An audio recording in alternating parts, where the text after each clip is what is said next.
Ada kalau nggak salah di media sosial tuh ada yang komplain handphone lama nih kayak Nokia 9500 communicator, tahu-tahu sekarang nggak ada sinyalnya, kena clearance kan.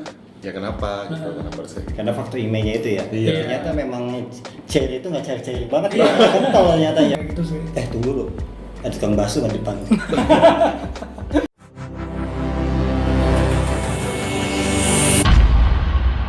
Gizmo Talk Podcast. Halo. Welcome back on Gizmology YouTube channel. Oke, ini kayak gue juga, harusnya gue juga comeback ya. Udah setahun absen. Oke, jadi cuti ya, cuti setahun. Akhirnya kembali ke sini. Ya ngomong-ngomong nih kan setahun ya, dan ini nggak berasa banget, kita juga udah mau menutup tahun 2020 udah di penghujung ya, ibaratnya dalam hitungan hari sejak video ini dibuat. Jadi kita nih udah terhitung 15 harian kali ya. Nah jadi selama tahun 2020 ini kita bakalan ngebahas tentang gadget apa aja yang dirilis, terus juga berikut teknologinya sama inovasi-inovasinya nih. Dan kebetulan ya udah pasti lah di sini teman-teman udah tahu ya, sini ada Mas Bambang. Halo. Ya, Mr. Bambang, terus juga sini ada Prastio yang belakangan ini sering banget muncul di videonya Gizmology untuk review gitu, terus juga gue Cauri yang baru aja comeback ya. Oke, jadi biasanya sebelum aku berarti Mas Cauri ya biasanya ngisi. ya, jadi ini agak-agak gagap nih. Mohon di. Kalau saya lebih suka di belakang layar. Oke. Dan ini juga sih kita udah lama juga nggak bikin konten podcast. Sebenarnya udah lama banget sih sebenarnya nggak bikin konten. Kayak hampir setahun juga sih kayaknya. Dan ini Dan ini juga bisa di podcast ya. Di penghujung tahun 2020 ini kita ingin memulai babak baru lah dengan konten-konten yang mudah-mudahan di tahun 2021 nanti lebih variatif, lebih berkualitas, sehingga para pemirsa, subscriber di channel Gizmology makin banyak mendapatkan konten-konten yang berfaedah dari kita. Yang pastinya insight menarik tentang perkembangan teknologi sama gadget di Indonesia dan dunia. Karena kan sebelumnya kita udah ada kayak signature kita tuh live unboxing, itu yang signature kita, kemudian ada review juga, terus ada kemudian kita udah mulai merambah ke tren pengujian kamera, terus ada tes jaringan juga. Nah ini sekarang podcastnya insya Allah kita akan bikin lebih rutin lagi gitu. Ya. Dan ini gue kaget sih, sekarang kita kameranya 3 ya, 1, 2, 3. Dulu kita 1, jadi gue cukup kaget juga sih pas udah balik lagi sini, gila kameranya 3. Dan ya juga tadi udah seperti diinfoin sama Mr. Bambang kalau kita ini juga ada untuk video ini kita juga untuk audionya disiarkan di podcastnya di Spotify. Jadi misalnya teman-teman pengen mengirit kuota tuh nonton video, jadi bisa boleh ke Spotify. Enaknya kalau misalnya kita sambil nyetir, nggak mungkin kan nonton di YouTube kan atau naik MRT itu lebih enak sambil dengerin. Misalnya kalau dianggap muka kita ini nggak layak ditonton juga nggak apa-apa. Oke. Tapi yang penting sih harus subscribe ya. Iya. Biar kita lebih semangat dong. Diklik dulu tombolnya ya. Oke, jadi kita langsung mulai aja nih, Bang. Mengenai apa? Kan ini ibaratnya sebenarnya tahun 2020 ini ibaratnya kayak 3 bulan ya efektif ya. Misalnya, jadi karena sejak kita Maret itu kan langsung pandemi, PSBB, terus juga sempat juga tuh agak mengganggu distribusi smartphone juga. Kita sempat juga banyak smartphone yang dipending.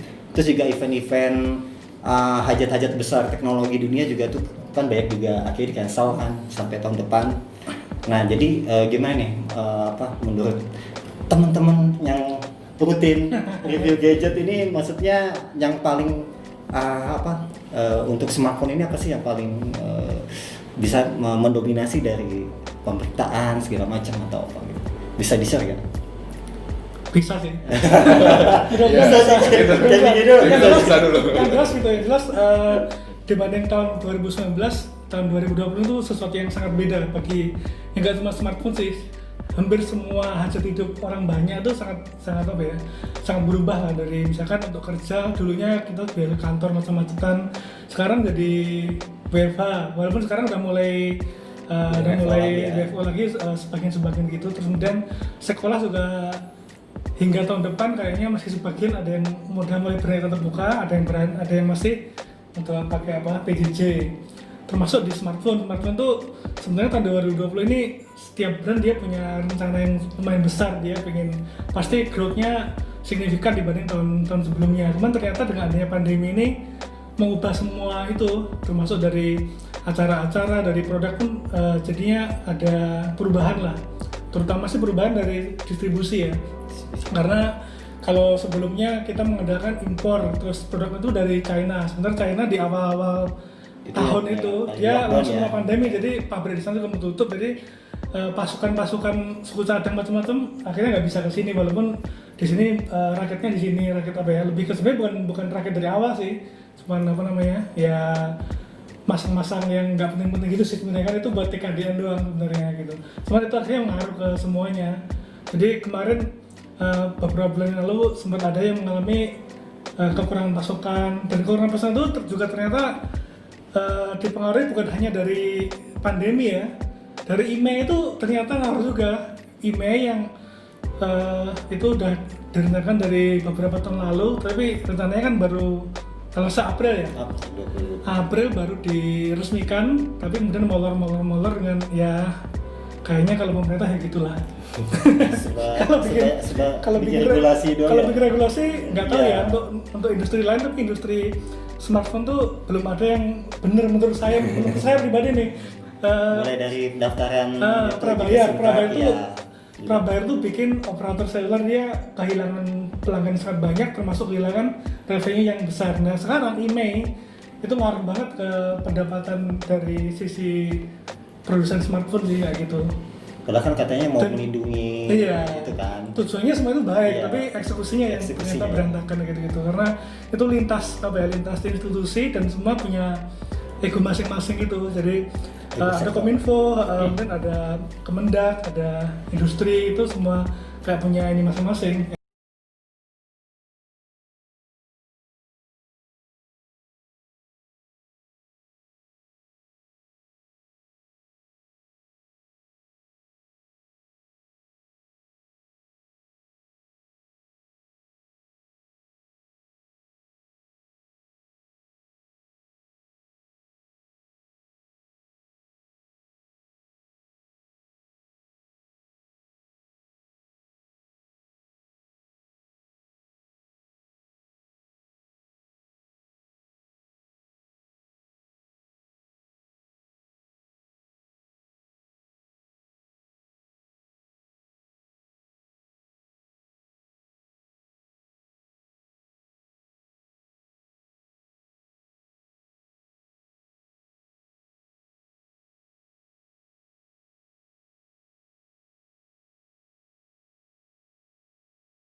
Kayak gitu sih. Tunggu dulu, ada tukang bakso di depan. Jangan. Kalau hati emang nggak ya? Maksudnya nggak enak ya? Oke. Cemas kan kita. Seperti itu sih. Cuman kalau yang saya perhatikan dari sisi rilis produk nggak ada perubahan sih, karena dari brand tuh dia udah punya timeline tuh udah dari jauh-jauh hari mereka udah punya timeline, jadi ya dengan kondisi kayak apa mereka harus rilis produk, karena itu sebagai bahan mereka jualan, dan kalau nggak ada produk baru mereka nggak bisa jualan, akhirnya karyawannya ya bisa aja dipecat, kasihan kan gitu sih. Akhirnya ya walaupun kemudian penjualannya secara lebih banyak ke e-commerce sekarang kayaknya sejak pandemi ini, akhirnya ya tetap eksis sih walaupun mungkin penurunan jumlah penjualan. Offline store itu juga kan selama PSBB awal itu kan 3 bulan benar-benar ditutup semua. Mau tutup 3 bulan, jadi itu kebayang atau omsetnya nol pastinya kan. Jadi benar-benar nggak sangat online yang online gitu. Jadi berarti ini bulan madunya buat e-commerce lah. Meskipun juga buat dari sisi vendor itu nggak terlalu menggembirakan dari jumlah kan. Beda dari tahun-tahun sebelumnya. Sama mungkin tadi kita ngobrolin IMEI, mungkin bagi semua friends yang belum ngikutin bener masalah IMEI ini, kita udah sempat bikin beberapa artikel terkait IMEI, mulai dari kita sempat ngalamin ya Mas ya, satu handphone yang emailnya belum terregistrasi, nggak ada sinyalnya, itu sudah kami tulis. Terus habis itu ada yang 2 email, satu bisa satu enggak. Iya, terus kita juga udah sempat bikin wawancara eksklusif sama Bea Cukai. Gizmo bisa lihat di situs kami kalau misalnya belum paham banget. Walaupun sampai sekarang juga kayaknya masih nggak clear banget ya Mas ya. Ini sampai sekarang masih bermasalah. Masih jadi salah satu pencegah gitu. Karena nggak tahu kenapa mesin cair itu bisa kuotanya terbatas gitu loh. Yang bikin heran kayak gitu. Padahal kalau secara nalar saya kan itu dalam bentuk teks ya, maksudnya email itu paling ya dalam bentuk angka-angka jumlahnya berapa itu masih bisa inilah, karena kan jika dibanding dengan misalkan Facebook atau Instagram atau apa yang itu foto yang secara basis data pasti jauh lebih besar, itu bisa menghandle. Sementara jumlah handphone berapa sih gitu, ya kan paling berapa puluh juta, ternyata nggak tahu itu bisa dari awalnya harus clearance gitu. Sampai ada kalau nggak salah di media sosial tuh ada yang komplain handphone lama nih kayak Nokia 9500 communicator, tahu-tahu sekarang nggak ada sinyalnya, kena clearance kan. Ya kenapa gitu, kenapa harus kayak gitu? Karena faktor emailnya itu ya. Ternyata memang cair itu nggak cair-cair banget ya. Kental ternyata ya.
Jadi kenyumbat ke sedotan dari awal pun kalau menurut saya itu saya salah pilih sih. Salah pilih pemerintah tuh dia milihnya whitelist. Whitelist atau blacklist ya? Whitelist ya. Whitelist itu butuh resource yang sangat besar karena semua email itu kayak dikontrol, dicek gitu loh. Ya kemudian yang nggak resmi baru dia ditarik ya gitu loh. Nah sementara kalau blacklist ya dia cuma fokus di yang nggak resmi aja gitu loh. Jadi secara resource, secara sistem lebih gampang untuk developnya gitu sih. Cuman ya itu karena udah terlanjur diputuskan kayak gitu, akhirnya ya sampai sekarang masih bermasalah sih kayak gitu-gitu. Oke, tapi kalau udah kayak kendala kayak gitu berarti aman gak sih misalkan beli smartphone sekarang ya? Kan misalkan harusnya aman ya. Seharusnya aman, dan beberapa brand pun mereka berani kasih jaminan ataupun kompensasi, kayak misalnya kemarin Asus itu ROG Phone 3 itu dikasih tambahan garansi kan selama sinyalnya belum muncul. Walaupun ketika itu terjadi di e-commerce di saat itu kayaknya cukup banyak orang yang ngejual karena ya sembari mereka nungguin handphone nggak bisa dipakai, gimana caranya gitu. Itu juga jadi kerugian di brand smartphone karena ada masalah itu. Oke, jadi parah juga kan? Itu juga yang bikin kemudian beberapa smartphone yang dia produksinya besar, dia langsung beli banyak, maksudnya beli emailnya, kan itu kan proses email itu harus ke GSMA ya, GSM Association, dia langsung beli gondongan banyak, sementara ada brand lain yang dia butuh tapi ternyata dapatnya dikit karena udah beli banyak, sementara padahal yang dibeli itu belum kepake, baru kepake sebagian. Itu kemarin sempat bermasalah kayak gitu sih kalau dari info-infonya kayak gitu. Makanya sempat bermasalah sih.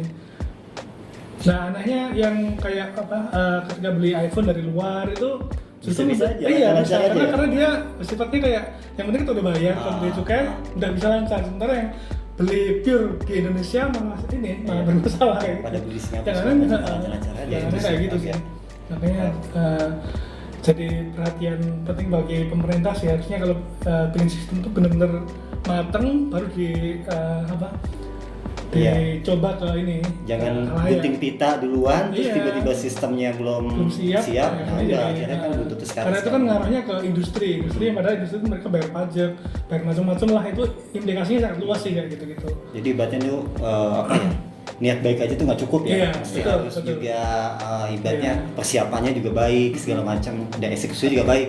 Kalau kayak gini kan ya, Iya. ya sekedar niat baik kita juga bisa bikin niat. Iya. Kita mau niat bikin apa nih tahun ini? Niat doang. Nah terus kalau dari misalkan dari teknologi nih, misalkan peluncuran smartphone segala macam nih yang apa sih yang hype banget apa sih tahun ini trennya gitu? Nah, Pras yang mungkin Ya. bisa Oke, ini ya. sepanjang tahun 2020 itu kalau secara global ya mungkin smartphone lipat atau foldable phone, terus 5G untuk smartphone mid range, terus smartphone yang menggunakan kamera, baterai. Tapi pun di Indonesia juga beberapa brand bisa memasukkan smartphone lipatnya ke sini kayak Samsung itu dia ada. Nah, kemarin udah ada Z Flip, terus ada Galaxy Z Fold tuh yang kemarin sempat kita ulas walaupun cuma pakainya 2 hari.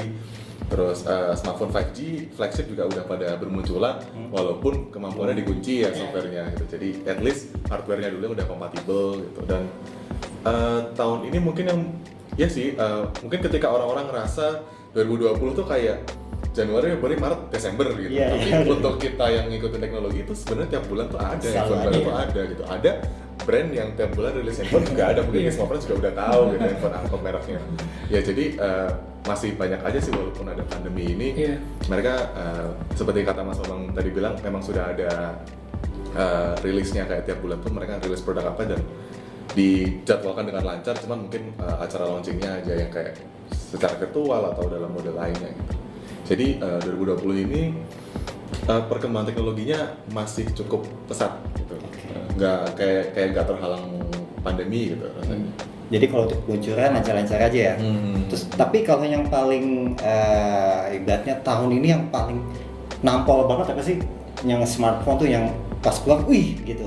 Kalau aku pribadi foldable.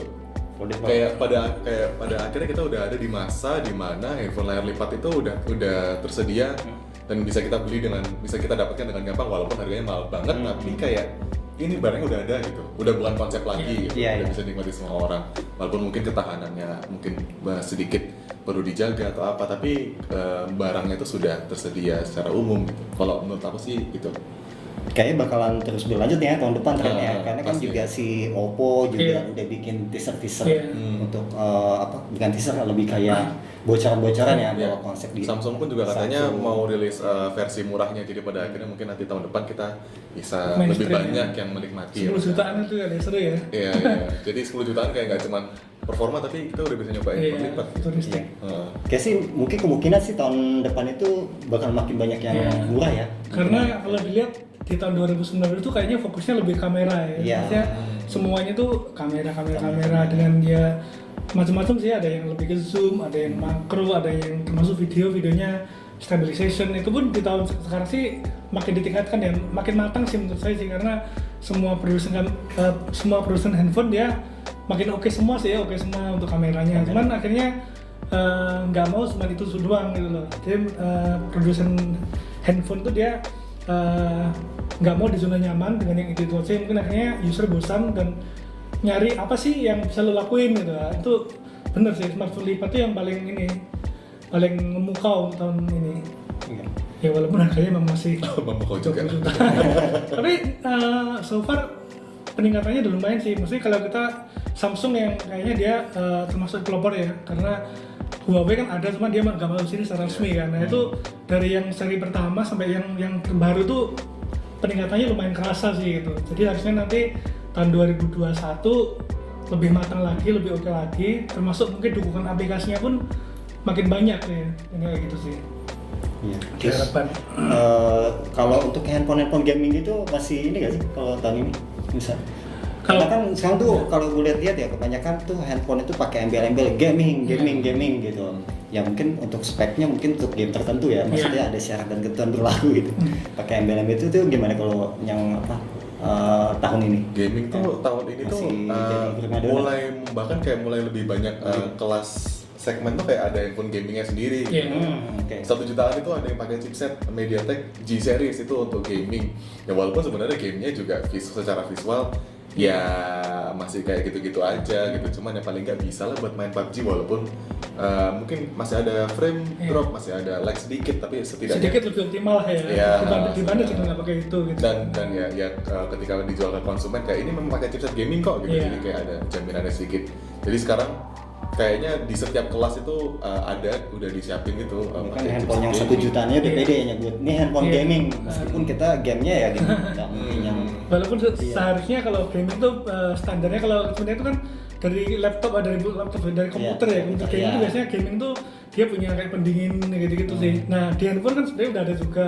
Nah banyak yang dia cuma embel-embel gaming karena lebih ke marketing sih aku lihat ya, terutama yang harga 1 juta 2 juta itu mereka embel gaming padahal ya cuma pakai chipset doang gitu.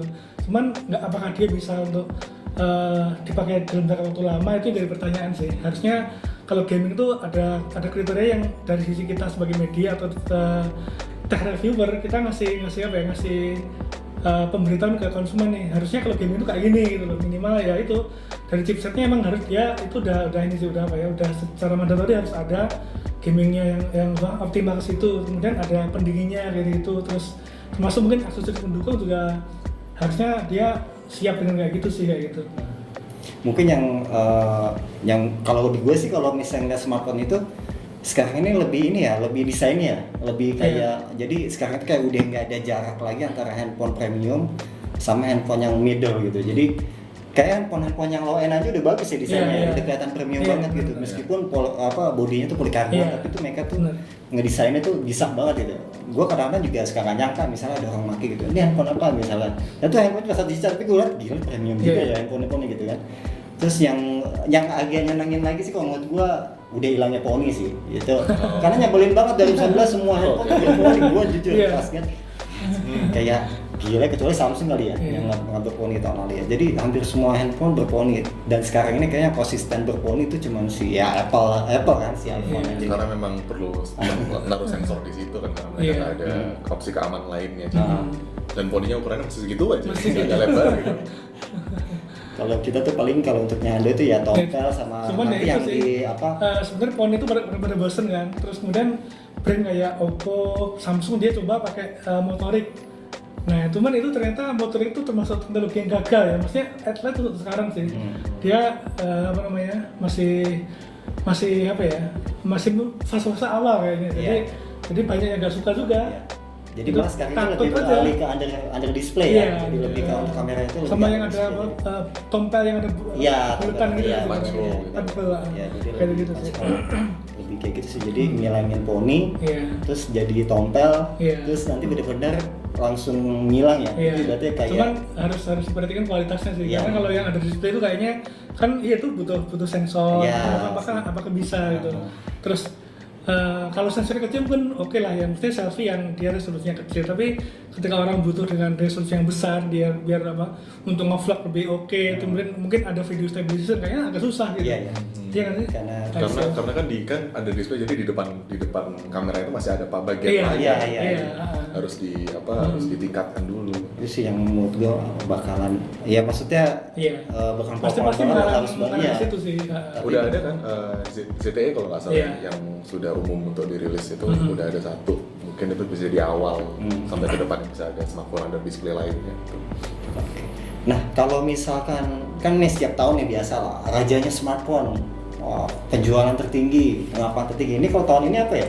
Misalkan yang berdasarkan teman-teman info-info yang masuk gitu dari vendor, atau dari analis atau apa gitu yang paling tinggi untuk kalau sebenarnya kita nggak bisa mengakses data penjualan sih secara resmi sih, karena yaitu pasti mereka data internal lah kayak gitu. Kita biasanya cuma bisa mengakses dari data eksternal ya, lembaga-lembaga riset, ada JFK, IDC, Canalys, dan macam-macam lah. Mereka biasanya rilis tiap 1 kuartal, nah kayak gitu sih. Nah Samsung tuh kalau menurut IDC, Canalys tuh dia udah bukan number one lagi sih. Itu patut jadi perhatian bagi mereka, bagi Samsung terutama, bagaimana mereka harus bisa keep up di nomor 1 lagi. Walaupun saya sih percaya secara penjualan mereka pasti tetap leading lah mereka, dan secara keuntungan juga pasti mereka paling gede dibanding yang lain. Maksudnya kalau kita lihat let's say Xiaomi dia declare kalau nggak salah keuntungan maksimal tuh $10 ya atau berapa gitu. Ya, marginnya kecil kan. Marginnya kecil banget ya, marginnya kecil banget. Sementara pasti ketika membangun smartphone itu butuh resource R&D lah, kemudian marketing, bayar karyawan macam itu banyak hitung-hitung yang sangat luas gitu loh. Jadi Samsung tuh dia walaupun jualnya mungkin nggak sebesar yang lain, tapi pasti paling gede sih dia. Termasuk seperti Apple ya, itu nggak ada yang lain seperti Apple. Marginnya kan Dia nggak pakai iklan ya apa pasti laku gitu. Sementara yang lain nggak usah harus pakai press release kita udah beritain ya kan. karena news value yang susah sih. Nggak ada PR kita beritain karena news value-nya yang dia beda dengan yang lain, nggak ada yang bisa ngalahin lah. Walaupun dulunya kan ada apa Apple fans kemudian ada Mi fan ya, Mi fan tuh kayak kebalikannya gitu, tapi itu nggak bisa sih kayak gitu karena ya secara kelas pun beda gitu. Kayak gitu. Walaupun juga Samsung mungkin kalau dari seri ya juga kurang kayak mungkin ya dibandingin serius Xiaomi, sebenarnya sangat banyak sih sebenarnya. Samsung itu dia flagshipnya ada 2, ada sekarang ada 3 ya. Ada Note, kemudian ada yang Fold yang lipat itu, ada sama S. Ada 3 yang Fold paling mahal itu pun dijual laku keras langsung habis seperti walaupun kita nggak tahu unitnya berapa tapi kan ya wow gitu ternyata Indonesia tuh sangat tinggi apa konsumsi daya belinya untuk yang seri-seri yang tinggi termasuk kemarin iPhone pre-order tanggal 11 ya, saya ngecek ya sold out semua. Jadi kadang-kadang gue suka nanya juga gitu, ini beneran lagi resesi ya kok kadang-kadang gila gitu kan. Dan di antara 4 seri itu kabarnya yang paling ngelalis yang 12 Pro gitu. Nah, yang iya, itu iya makanya. Gue jadi merasa minder pengen beli yang ini kan, kita gue diketawain lagi. Kayaknya di Indonesia tuh semua kelas tuh sekarang ini sih kuat semua sih, karena untuk yang level premium dia tuh dulu budgetnya tuh untuk jalan-jalan kemana-mana, untuk apa-apa. Sekarang nggak bisa. Nah, dia buat hobi. Hobi itu termasuk handphone yang flagship. Terus sepeda kan sekarang lagi booming kan. Harganya 50 juta juga kemudian banyak yang beli kan. Nah, kayak gitu-gitu sih. Akhirnya spendingnya ke hal yang seperti itu. Termasuk yang low end akhirnya yang entry level itu dia terpaksa beli karena buat sekolah anaknya. Itu yang dulunya nggak bisa, sekarang mau nggak mau ya lain ya. Itu apa namanya ya ada berkah tersendiri bagi produsen smartphone kayak gitu. Jadi tetap ya misal pandemi gini masih Mega tuh masih ada harapan. Iya. Ada peluang. Di sisi lain ada peluang, ada yang hilang, di sisi lain ada peluang baru sih kayak gitu. Oke. Terus apalagi ya yang paling ini ya tahun 2020 paling kita prediksi tahun depan ya kali ya. Terlalu dini ya kalau kita. Nanti tonton di video selanjutnya. Iya. Jadi bingung kita udah kami tahu ya. Tapi sebenarnya ini sih mungkin kita bisa bahas per brand mungkin ya. Misalkan dari Apple yang tahun ini dia rilis apa aja itu bisa jadi bahan menarik sih untuk ini. Ya dan Apple itu emang tahun ini beda banget dari tahun-tahun sebelumnya. Kalau tahun sebelumnya kayaknya Apple event cuma 2 kali ya, dapat WWDC sama di kuartal kedua itu mereka rilis iPhone dan produk baru. Tapi sekarang kayak mereka karena diadakan secara virtual itu lebih fokus gitu. iPhone terus habis itu MacBook baru, terus Apple M1 baru. Jadi kayak lebih fokus dan acaranya sekarang banyak tahun ini itu. Dan setiap rilis produk mereka ada acara-acara gitu ya sekarang ya. Kalau Apple itu di awal tahun kita ada iPhone SE 2020 itu mereka kayaknya cukup pintar sih untuk rilis itu karena itu dirilis dulu terus orang udah pada beli dengan performa yang sama kayak 11 Pro, baru nanti sekarang ada 12 mini 12 mini dengan dimensi yang sama ya ini tahun pertama di mana Apple rilis 4 varian iPhone 12 itu mulai mini, biasa, Pro sama Pro Max gitu. Ya emang tahun ini Apple banyak banget. Oh iya, yang terakhir mereka rilis AirPods Max. Nah, itu yang headphone harganya kayak di atas 6 juta. Iya. Ya, AirPods. Jadi bukan AirPods gede enggak, tapi headphone gitu. Cuma namanya AirPods. Iya. Ya, itu mereka rilis itu dan seperti biasa netizen membuli walaupun nantinya pasti bully. Kopi. Dan yang lain juga mau kopi kan gitu kan. Membuli akhirnya mau kopi terus ngebully kalau netizen membully tapi diam-diam bully kan. Sama mungkin kalau sedikit off topic karena kita ngomongin smartphone, kalau menurutku pribadi yang juga menarik itu Apple M1 buat laptopnya mereka. Jadi kayak mereka bikin chipset sendiri, terus pakai software sendiri. Jadi kayak MacBook Air itu baterainya bisa tahan sampai 18 jam dengan performa yang mungkin comparable sama Intel Core i5 kalau nggak salah, nggak sampai i7 kayaknya gitu, tapi kayaknya lebih deh karena kalau lihat banyak yang share itu apa namanya hasil rendering itu kenceng banget mereka banyak yang akhirnya wah mau gak mau harus beli nih kayak gitu karena ya terbuka Allah itu sih performanya yang kayaknya kalau Intel tuh kayaknya udah dia udah gini aja dia nggak ada peningkatan yang signifikan gitu sementara di Intel di prosesor itu ada AMD yang dia cepat perkembangannya lebih dinamis itu. Nah Apple dia punya M1 yang ternyata juga kenceng juga ini ya unik sih kayak gitu. Ya itu cukup menarik kalau untuk Apple laptop sama handphonenya sama-sama menariknya di tahun ini. Jadi akhirnya ya setelah sebelumnya kan kita biasanya ngeluh ya setelah nggak ada Steve Jobs inovasinya gitu tapi kemudian mau nggak mau juga makin tapi memang marketingnya emang gila sih ya sekarang. Kalau marketing memang nggak ada lawan sih itu. Kita bisa memberitakan tanpa dikirim versi gitu ya.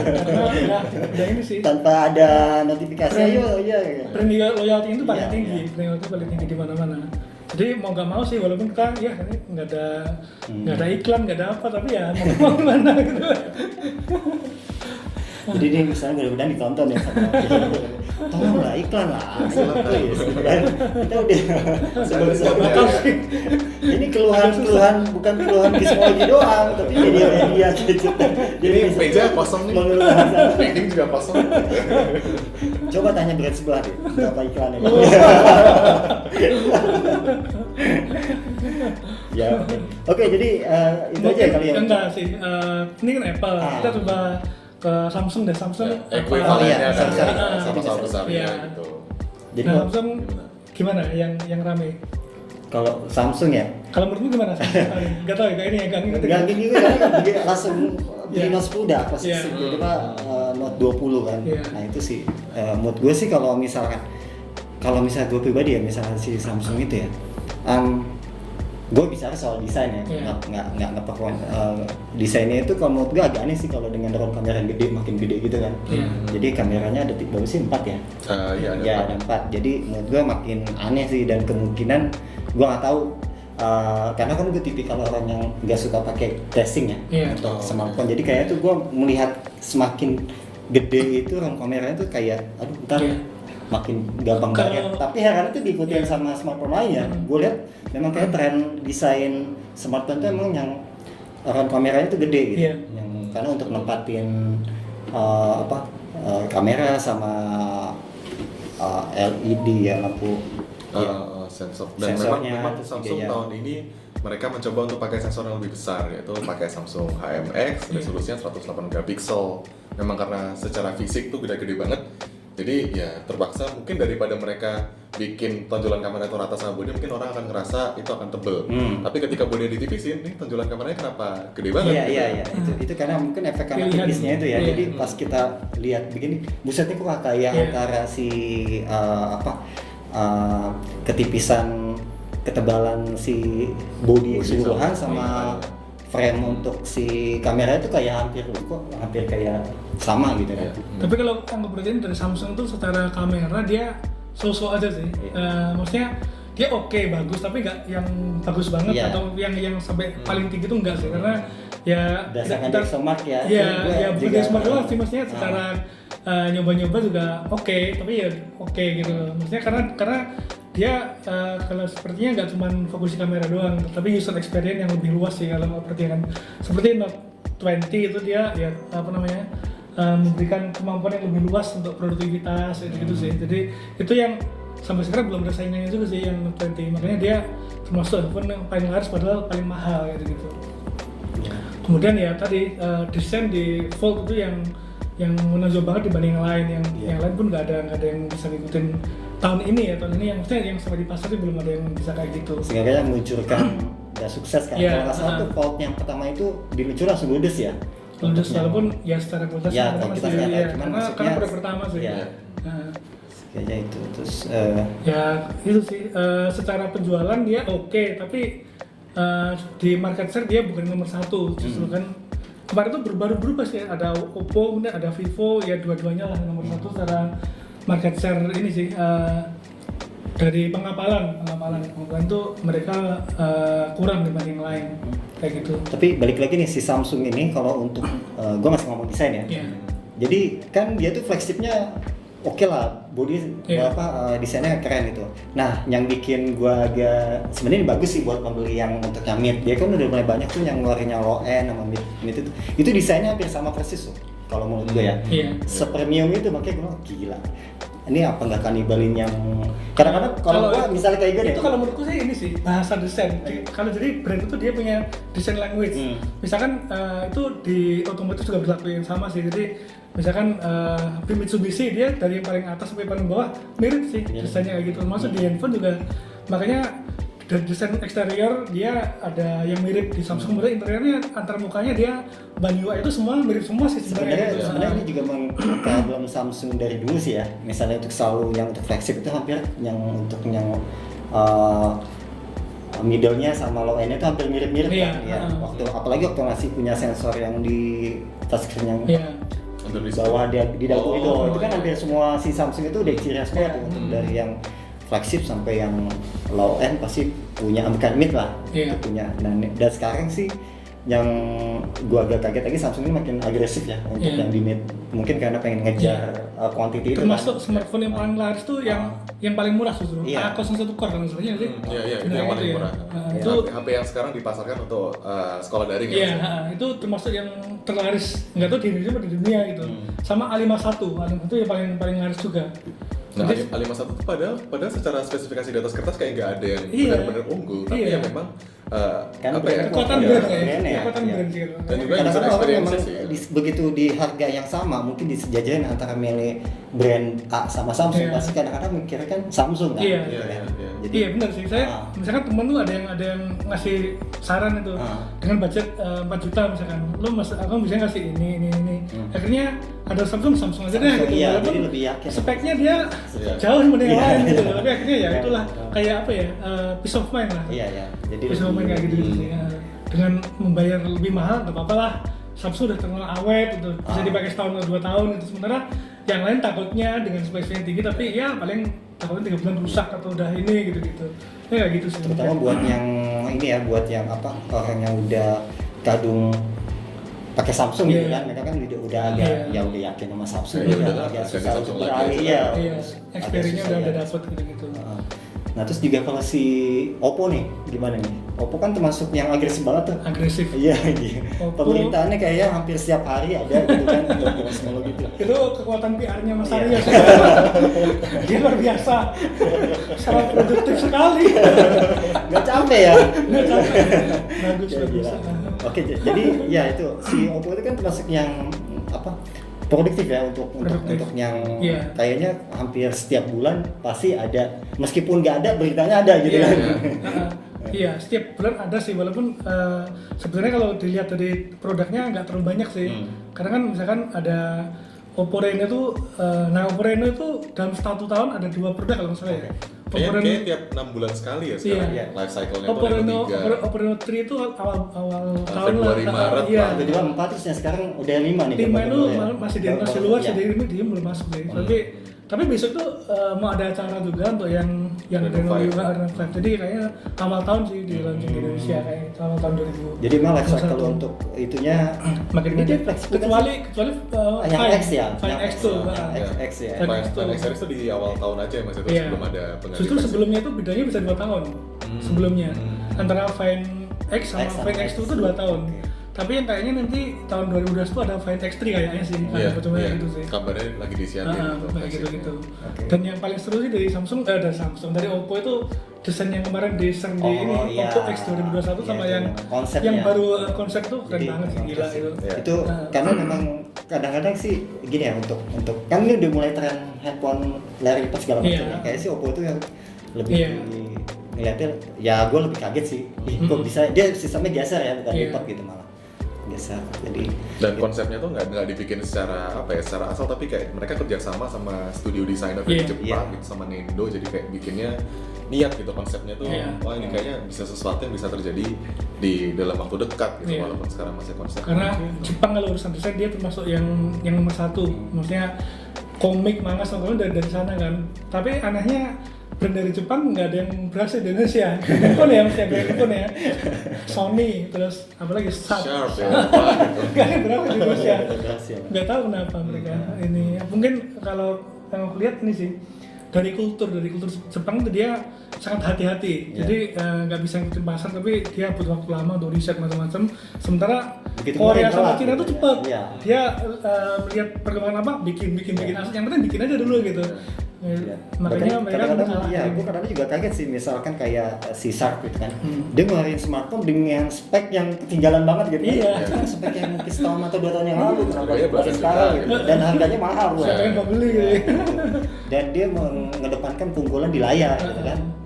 Ya, Sementara- ya memang sih unggul, cuman kan kalau misalnya kita ngeliat lagi spek yang lainnya kan, Iya. ya itu kan. Sementara kok ekosistem kayak aplikasi yang udah mulai itu masih belum ada gitu. Akhirnya Iya. mubazir kan Iya, akhirnya. makanya. Kecuali untuk gamenya pun ya game yang benar-benar Iya. high refresh rate yang itu nggak semua orang ini kayak gitu sih. Padahal kalau nama dari brandingnya tuh udah Iya, oke sih menurut gue brandingnya misalnya. oke. Maksudnya dia ngeluarin smartphone tuh gue juga dikaget kan. Iya. Pas udah kepikiran, oh pasti bagus nih gitu. Cuman pas spek sama harga itu kayak enggak ya. Kebanting gitu Ya ya. kemarin itu sih lebih Iya. di situ juga. Terus nah kalau si Realme gimana nih? Loh, yang Realme. yang Realme yang tuh yang, luar yang biasa. menurut gua juga sering Realme banget. itu fenomenal. Iya. Dia tuh brand smartphone paling baru di Indonesia tapi paling ngebut ya. Paling ngebut dalam hal penjualan produk maupun dalam rilis produk. Kadang sebulan itu 2 kali lah. Saking fenomenalnya di kantor Gizmologi banyak banget unit smartphone ini. Coba aja cek reviewnya di Nanti lihat di IG, dia tadi lagi kita pamerin di IG bukan ya. Kayaknya dari Realme karena mereka ya emang sangat banyak sih. Realme C series tuh dia ada berapa ya? 11, Mulai dari C3, C3, 11, 12, 15 untuk 17 ya, 17 ya. Iya, kayaknya ada. Oh ya, ada 17. Iya, kemudian Terus ada number series ada Iya. 6 Pro, 6i, 7, 7i, Iya. 7 Pro ya. sementara Realme 6 kayaknya juga belum tahun ini juga kan? Iya. Iya. Di kuartal Terus pertama. X yang nggak gagal sih X ya, yang X50 Pro X50 ya. Pro yang Karena namanya mereka- mirip dengan iya. Vivo. Oh, iya. Namanya Yang mirip dari- tapi Vivo. nasibnya Kalau berbeda. Nasibnya berbeda. Nggak salah, kalau nggak salah itu sempat ramai juga masalah desainnya. Iya. Yang desainnya tuh yang kan Iya. kalau nggak salah dia sempat sebelumnya si Realme itu kan ibaratnya menjulitin brand lainnya, bilang desainnya itu aja. Dia tiba-tiba ngeluarin yang X Iya. dengan desainnya yang nggak ada Kayak perbedaannya gitu ya. iya. Iya. Sama yang lain. Itu sih. Dengan harga 12,5 juta di masa pandemi dan itu hadiahnya koper. Gitu. Terus ya Kok kemana kita ngomong Iya. ya? yang diunggulin 5G nggak bisa dipakai ya kan, terus sama 865 ya udah Ya, udah gitu doang, udah nggak ada yang lain gitu. Makanya untungnya terbatas sih, maksudnya dia emang nggak sengaja nggak bikin mass production di Indonesia kan, itu lebih ke kayak apa ya, kita bisa loh bikin Iya. yang kayak gini gitu loh, lebih ke portofolio mereka sih kayak gitu.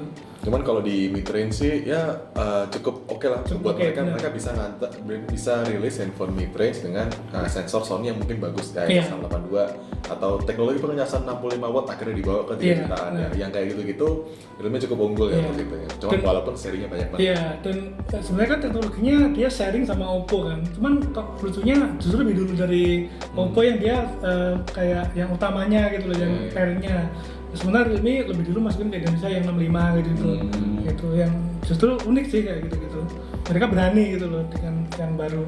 Bahkan di Filipina kalau nggak salah nomor 1 ya market share-nya ya. Kayaknya. Realme. Ya. Lucu sih. Dia karena agresif itu ya, dia Iya, agresif agresif banget banget, untuk iya. ngeluarin unit. Nah tapi dari tiap-tiap tipe smartphone itu perbedaannya gimana sih? Misal kayak tadi kan yang C3 atau ada C berapa itu antara yang tipe C1 sama yang lainnya gimana? Bedanya kalau yang Apa signifikan kalau banget yang atau- entry level itu beda tuh tipis banget. Kayak C12 sama C15 tuh kayaknya cuman beda penambahan sensor kamera atau apa gitu. Tapi ketika kita tanyakan ke pihak Realme Indonesia, yang mereka bilangnya kita pengen rilis produk itu yang benar-benar pas untuk masing-masing kelas. Menyesuaikan kebutuhan. Bilangnya kayak gitu. Iya. Oke. Cuman ya akhirnya mungkin konsumen akan bingung karena beda dikit banget. Iya. Harganya juga beda dikit. Sementara kalau brand lain itu cuma varian doang. Jadi ada yang varian 4 GB sama 6 GB RAM-nya itu nggak perlu ganti seri. Iya, nggak dibedain seri. Iya. Dia sampai ganti seri kayak gitu-gitu. Jadi kalau misalnya gue pengen beli Realme nih, mendingan misalkan nunggu apa langsung beli misalkan kalau udah minat sama tipe tertentu tuh, karena kan takutnya misalnya gue beli tiba-tiba besok keluar yang tipe sama. Masalahnya Realme itu karena mereka cepat rilisnya, kalau nunggu terus akan ada yang terus. Iya. Jadi kalau ya udah. kalau udah yakin ya teman-teman misalnya ini langsung beli aja. Jadi kalau nunggu ya sesuai budget juga. Bisa ntar ada mentok kemana-mana gitu. Maksudnya nggak ada ujungnya gitu kan. Oke. Dan mereka juga Realme itu dulunya sub-brand dari Oppo kan ya. Nah sekarang dia bikin Narzo lagi yang katanya jadi mau lepas lagi dari itu lucu sih. Oh jadi mau bikin sub-brand lagi untuk Narzo itu kayak spesifik lagi gitu loh. Kayak misalkan di Xiaomi ada Poco gitu kayak gitu sih. Walaupun secara manajemen ya tetap under Xiaomi, tapi Poco itu udah kayak merek sendiri gitu kayak gitu. Nah ini kita tadi kan udah ngomongin Xiaomi Xiaomi gimana nih? Si handphone mendang-mending. Handphone mendang-mending. Tapi Xiaomi tahun ini bagus sih. Maksudnya dia akhirnya masuk ke Indonesia di tahun ini. Yeah. Kalau dulu kan kita kayak ngaruh pajak kapan nih Min, kapan paling kapan Min. Dia juga nggak kali tanggepin gitu. Jadi sekarang akhirnya berani mereka merilis yang refleksi ke Indonesia itu prestasi bagi Xiaomi sih. Ya walaupun saya nggak tahu penjualannya kayak apa ya, karena kan awalnya kan kita meragukan daya beli Mi Fans ini apakah mereka bisa beli flagship gitu. Tapi pada akhirnya mereka masukin Mi 10 dan di akhir tahun ini mereka masukin 2 flagship baru, ada 865 dan kayaknya laris-laris aja masih dari penjualan pre-order dan penjualan pertama itu kayaknya laris. Karena Mi Fans mungkin kan di Indonesia udah 5 tahun lebih ya. Dulu ketika Mi Fans awal tuh ya mungkin kelasnya dia masih gajinya segini ya. Sekarang dia udah mulai karirnya makin meningkat, tapi dia udah happy dengan Xiaomi. Artinya ketika ada yang versi tinggi, dia prefer yang beli itu. Dan dia udah percaya. Iya, dia percaya dengan Xiaomi. Ini berarti yang udah happy sih dengan UI gitu-gitu. Kayaknya sih kayak gitu. Jadi ada peningkatan dari Mi Fans-nya, dia meningkat kelasnya mereka. Walaupun kalau yang baru-baru ya, kalau yang misalkan kelasnya itu ya tetap yang Redmi Note kayak gitu sih kayaknya.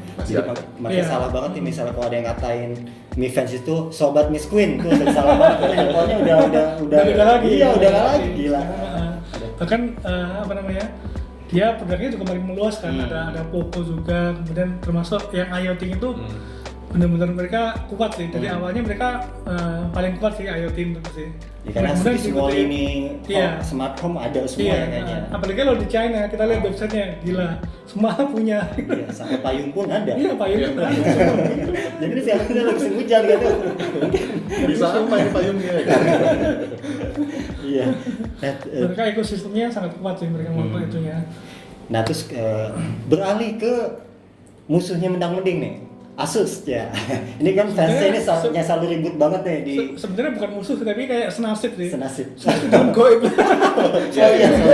Bukan musuh karena secara ini beda. Kalau dulu dua-duanya sering mengalami hal yang sama, terutama tahun lalu sih ketika masih ada Zenfone. Nah sekarang tahun ini udah nggak ada Zenfone, adanya cuma ROG Phone karena kayaknya mereka lebih fokus ke notebook yang udah jelas cuan gitu. Kita kan ngapain sih ngurusin Zenfone yang kita effortnya udah gede tapi lakunya juga susu aja. Akhirnya ROG karena e-sport kan kuat, terus gaming juga kuat, jadi ya oke aja sih gitu. Dan menurutku sih dia strategi yang tepat di Indonesia, cuma masukin ROG yang langsung oke, satu doang tapi bagus gitu.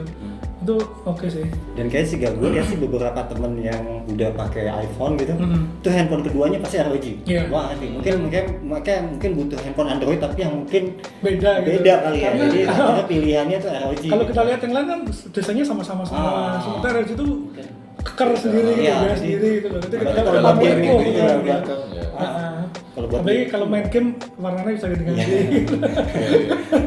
Iya, kalau gue lihat kan begitu sih. Ada beberapa teman yang ibarat pakai Apple, pas handphone keduanya tuh ROG gitu. Mungkin ya itu karena pengen tampil beda kan. Kan ibaratnya mungkin agak nista ya buat fanboy Apple itu kan buatnya susah. Iya gitu. Jadi lebih gitu. Nah, si Asus masih selain ROG betul nggak ada ya? Udah. Maksudnya, tahun ini tuh mereka ada Zenfone 7 sih, tapi itu kayak global. Bukan secara global aja di Indonesia kayaknya nggak masuk dan juga mereka kayak nggak terlalu memasarkan handphone itu sebagai smartphone unggulan gitu. Padahal ya agak miris juga sih karena kan menurut gue ya waktu dulu kalau nggak salah Zenfone 2 itu sempat mendongkrak si Asus itu masuk 5 besar malah 1 ya pernah kan gagal si Zenfone 2 itu. Setelah itu 3, 45 dan Kedua-duanya ya udah sendiri, ya makin ngilang gitu. Ya kalau bisa sih ya gue sih berharap sih misalnya si Asus itu Iya. makin ngeluarin handphone maksudnya membalikan Iya. masa kejayaan Kalau si Zenfone lagi. kayaknya kalau mau kayak gitu harus punya tim dedicated sih. Sementara sekarang kalau di Indonesia dia nggak punya tim dedicated buat smartphone sih.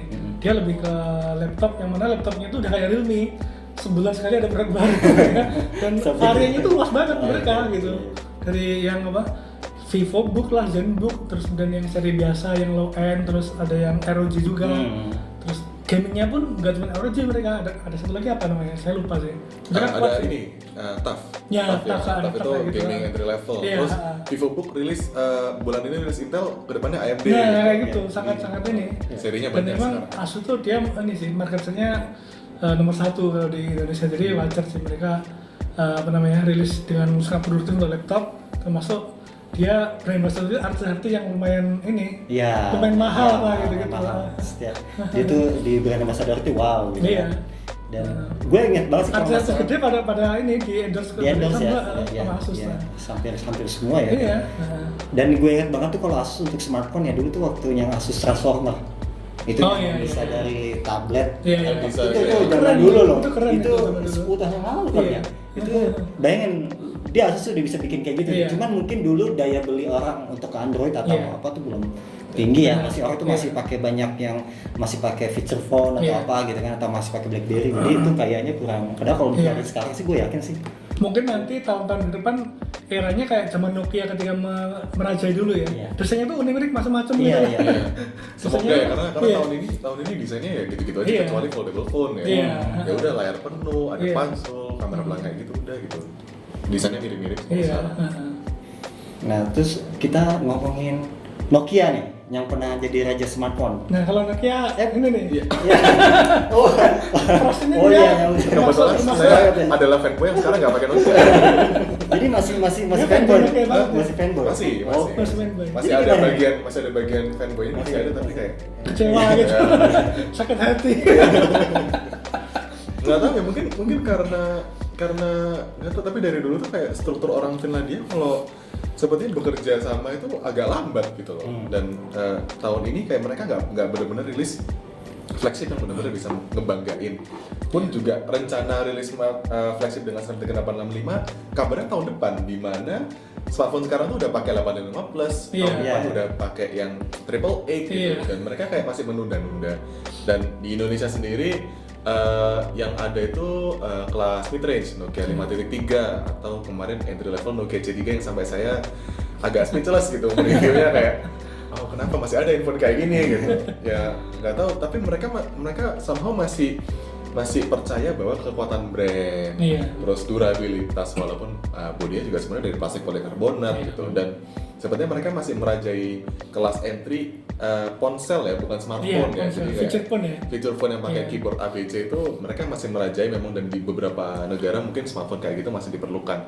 Cuman untuk Android ya mereka tertinggal sih sekarang gitu, apalagi udah kerja sama James Bond, filmnya ditunda-tunda, jadi kayak handphonenya juga mundur-mundur, orang-orang nggak ngerti nih handphone apa yang mau rilis. Jadinya pas diluncurin di filmnya puter, jadinya teknologi udah telat sih. Iya. Padahal expect dari user pun sangat tinggi. Untuk Nokia tuh pengen banget, Nokia tuh kayak masa lalu tuh, dia teknologinya yang terdepan gitu. Termasuk sebenarnya kan Google sama Qualcomm udah invest ke HMD kan, tapi kenapa kok hasilnya belum kelihatan? Iya, kayak mereka tuh menawarkan diferensiasi kalau handphone kami itu pakai Android One, update tercepat dengan update keamanan tiap bulan. Tapi sekarang siapa sih orang yang cari handphone? Aku pengen cari handphone yang security update tiap bulan gitu. Ini nggak ada kan gitu. Yang penting fiturnya mereka kalah gitu. Padahal waktu lagi zaman Windows Phone itu dia sempat itu ya, maksudnya dari desain, dari kamera juga tuh sempat jadi. Dia punya ikonik sendiri gitu ya. Itu dikeluarin yang middle-nya langsung mengecewakan sih, karena plastik banget dulu kan waktu itu ya. Dan sekarang untuk teknologi kamera baru-baru ini Zeiss kerjasama sama Vivo. Nah itu kayak udah makin hilang lagi diferensiasi yang dulunya cuma dipunya Nokia, sekarang udah ke brand smartphone lain gitu. Daya tariknya jadi berkurang. Iya, jadi kayak kita masih mempertanyakan nih masa depan Nokia. Mau serius gak nih? Nah, saya kan.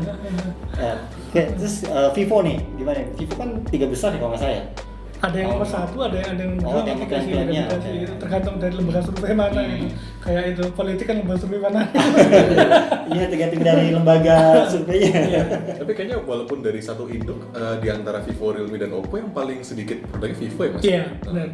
Tapi dia sebenarnya secara build quality kemudian secara inovasi juga lumayan oke sih, terutama kemarin Iya. yang X50 X50 ya, ya. itu keren banget sih. Itu keren, maksudnya dia di saat handphone lain itu pakai sensor besar dan image-nya tebel-tebel, mereka ukuran sekompak itu masih bisa naruh gimbal stabilization iya. gitu, dan kualitas kameranya emang bagus di Iya. hampir seluruh kondisi pencahayaan, dan memang itu bagus sih, walaupun chipsetnya bukan yang paling bagus, Iya. 765G gitu dengan harga 9 jutaan, mungkin orang-orang akan pikir dua kali, apalagi ada Mi 10T misalnya 865 harga 6 jutaan, tapi memang secara kualitas keseluruhan Vivo X50 Pro kemarin itu bagus. At least dia punya diferensiasi dibanding kompetitor lah Ya, kayak gitu. betul. Kayak gitu.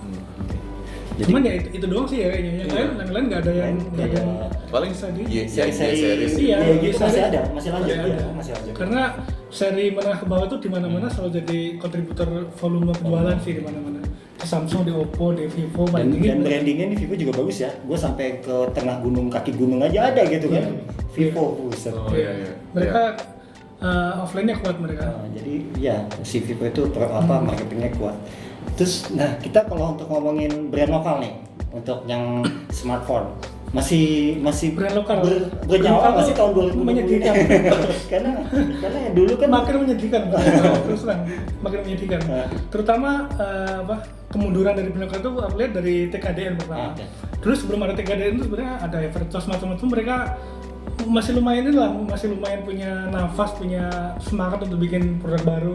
Tapi begitu ada TKDN, semua udah mulai mundur nih. Ada Mito, Evertos macam-macam udah mundur.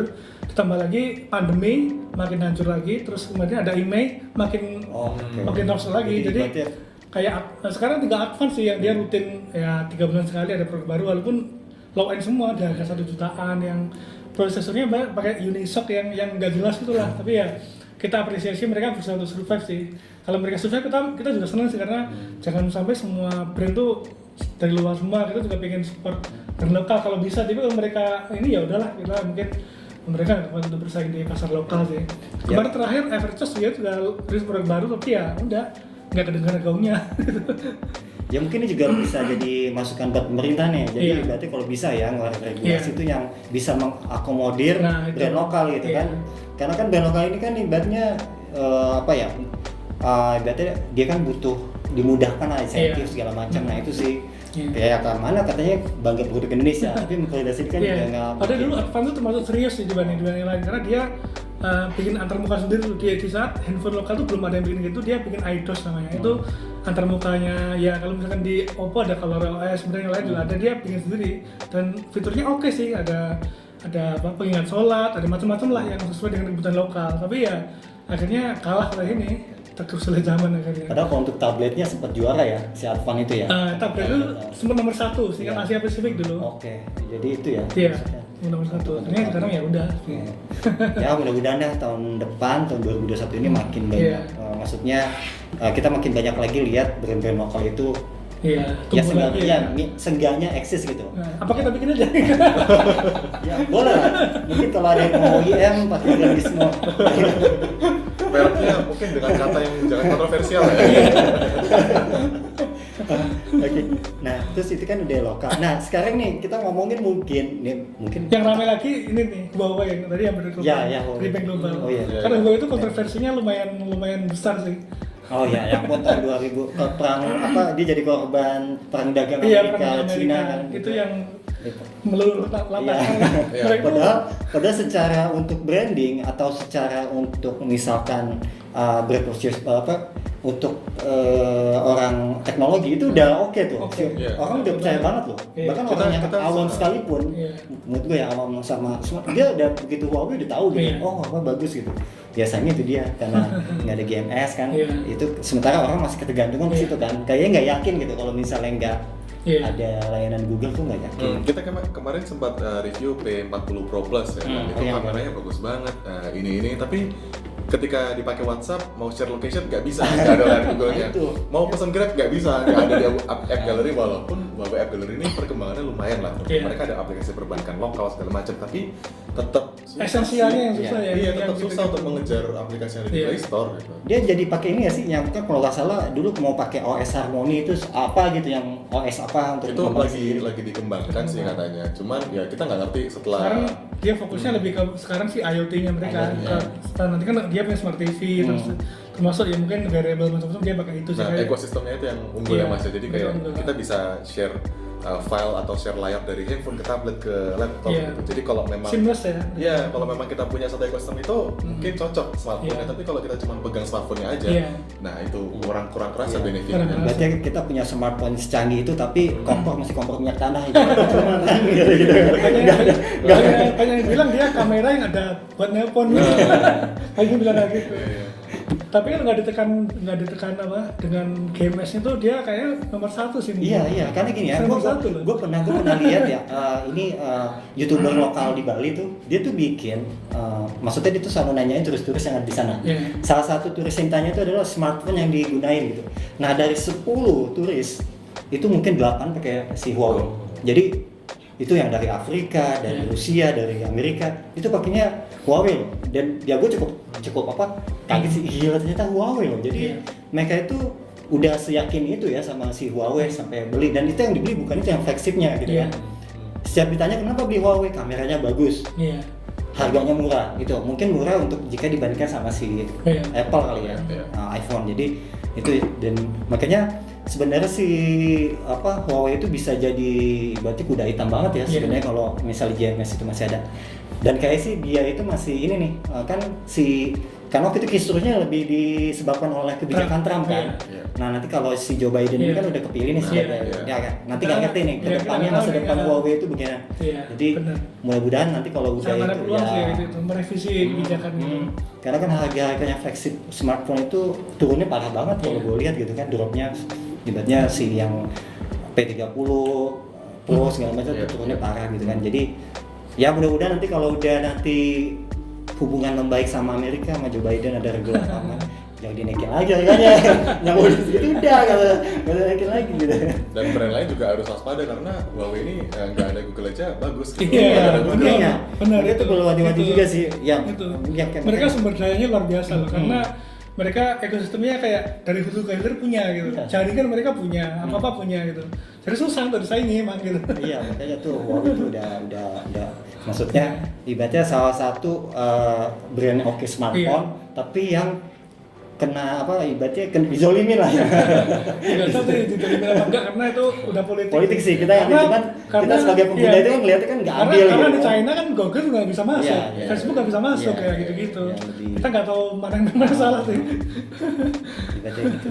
Kayak terus yang mungkin kita perlu nggak sih ngomongin smartphone yang udah nggak ada gitu brandnya, kayak si LG sama Sony kan tuh dia udah pamit ya. Udah Terutama pamit, udah lumayan sama lama si LG itu udah tahun lalu udah pamitan. Dia fanboy. Fanboy gitu, jadi gue kecewa. Jadi gue akhirnya Terpaksa. Ngeliat ada LG Wing cuman kayak ya udah gitu ya. iya Terus kayak nyoba, ya. begitu ngeliat LG Wing, anjir, gue cuma ngupeng doang gitu kan, tapi kayak nggak bakal masuk sini gitu. Ya mudah-mudahan ya misalnya ada LG yang ngeliat ini, tenang, Kalau- masih ada fanboynya kok. Masih ada peluang sih LG. Karena LG itu kayak kalau kita lihat sejarahnya dari dulu emang gitu, keluar masuk Iya, gitu dari awal handphone mereka kayak gitu-gitu. Ya kalau untuk Sony tuh juga sangat disayangkan banget ya, karena Iya. Sony itu kan juga masih ibaratnya masih ngeluarin handphone baru, meskipun namanya agak susah disebut, gua nggak Iya. ngerti namanya itu apa sih dia, yang 2i apa Iya. dibacanya apa itu Alpha. Xperia 10 tuh. Iya, Iya. itu nama-nama ibaratnya Iya. dari Iya. Z1 itu ya, gue masih inget banget. Jadi itu pelopornya, terus juga si LG juga ibaratnya itu kan juga pelopor beberapa teknologi yang dipakai smartphone sekarang Iya, ya, termasuk yang untuk Iya. wide camera atau apa itu kan juga Iya. LG gitu. Kenapa dia yang pelopor malah nggak ikutan perang lagi gitu kan aneh gitu. Yang termasuk HTC juga, HTC itu pelopor Iya, juga. HTC itu juga aduh. HTC itu yang Sangat ibaratnya disayangkan handphone sebenarnya. body premium pertama Iya. yang ibaratnya bisa Paling bersaing keren head to loh. head sama iPhone Iya. kan. Itu kan ibaratnya makanya sayang banget. Ketika megang HTC itu kesannya beda banget. Iya, Dulu, dan sekarang- user experience dia tuh cakep banget ya. Iya. UX-nya itu di saat lagi Android Heeh. masih yang kayak gitu-gitu aja. Dia Itu udah udah jauh iya, banget, udah jauh besar banget banget, ya. iya. Udah kayak si kalau nggak salah tuh kayak Iya. flipboard gitu ya. Heeh. Jadi kayak gitulah. Jadi ya itu sih kita berharap aja sih mudah-mudahan harganya juga murah kan. Ya mudah-mudahan intinya 2021 nantinya apa namanya, kan pandemi ini lumayan meluluhkan ekonomi, nanti makin membaik. Kemudian pasar smartphone juga makin oke. Ya intinya ekonomi makin membaik bagi kita semua sih. Jadi Vaksin mudah-mudahan apalagi udah ada kan, kita sudah mulai normal lagi. Mudah kita doain semua nih teman-teman yang nontonin. Oke. Kalau kita sama dengerin podcast kita ini rezekinya membaik tahun depan. Sehingga jadi biar bisa beli smartphone flagship, jadi nggak cuma nontonin video review, nge-like gitu kan. Iya. Ada saran juga nih kira-kira apa namanya, nanti topik-topik apa yang mau dibahas di podcast kita, lebih seru lagi sih. Mudah-mudahan lebih interaktif juga gitu. Oke, iya, mudah-mudahan kita juga tahun depan ini bisa lebih makin produktif juga ya, bikin konten-konten selain artikel gitu, karena kan ini termasuk yang untuk channel ini ibaratnya kita akuin masih kurang produktif lah gitu maksudnya. Mudah-mudahan tahun depan kita bisa lebih teratur lagi, terus juga termasuk untuk yang podcastnya gitu. Ini udah modal beginian, kalau nggak produktif kelewatan, kameranya ada 3 tuh. Ada ini kan kita masih pendengar di Spotify mungkin bisa ngerasa ini suaranya kualitasnya beda daripada yang sebelumnya gitu, episode terakhir. Jadi kalau kita nggak produktif ya tegur aja ya. Tapi ini masih eksperimen perjalanan kita sih, jadi kita nggak tahu nanti. Pasti habis ini kita evaluasi ya, apa yang kurang, apa yang ini mungkin dari penguasaan materi, dari visual, dari audio, nanti kita evaluasi juga. Makanya kita nih makin baik sih. Makanya kita nih butuh banget nih masukan buat teman-teman semua. Jadi misalkan yang nonton vlog ini kasih komennya di bawah gitu, apaan yang perlu diperbaiki lagi, terus juga dari berapa ini sih, pasti misalkan dari pengambil gambar atau apa gitu kan. Nah tuh kameramennya tuh juga kenal tuh. Jadi itu aja untuk pembicaraan kita kali ini.